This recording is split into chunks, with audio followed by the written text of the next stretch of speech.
आउज़ बिल्लाहि मिनश्शैतानिर्रजीम बिस्मिल्लाहिर्रहमानिर्रहीम। व्यूअर्स, आज की अपनी इस वीडियो में हम आपको जिन्नात की उम्र के मुतल्लिक हैरत अंगेज मालूमात देंगे।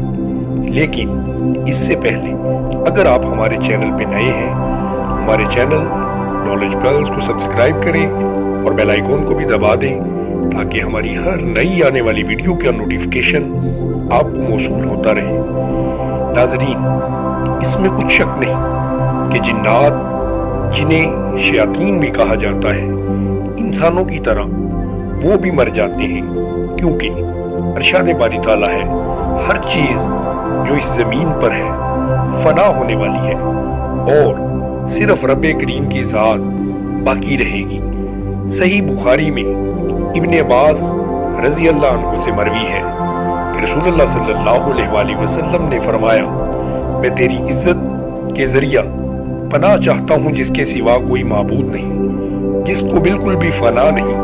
जिन्नात और इंसान सब फना होने वाले हैं। अलबत्ता जिन्नात की उम्र की मिकदार के बारे में हम सिर्फ इतना ही जानते हैं जो अल्लाह ने हमें इब्लीस लईन के मुतल्लिक बताया कि वो ता क़यामत जिंदा रहेगा।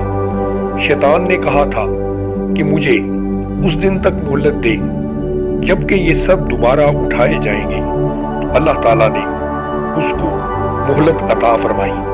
इब्लीस के अलावा हमें किसी की उम्र की मिकदार सही तौर पर मालूम नहीं।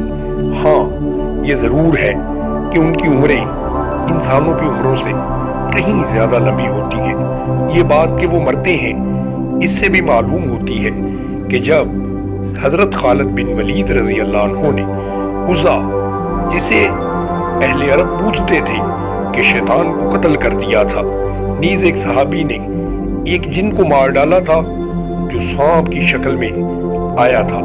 दोस्तों, उम्मीद करते हैं कि आज की वीडियो से आपको पता चल गया होगा कि इंसानों की तरह जिन्नात भी मरते हैं, लेकिन इनकी सही उम्र का अंदाज़ा अल्लाह अज़्ज़ा व जल ही जानता है।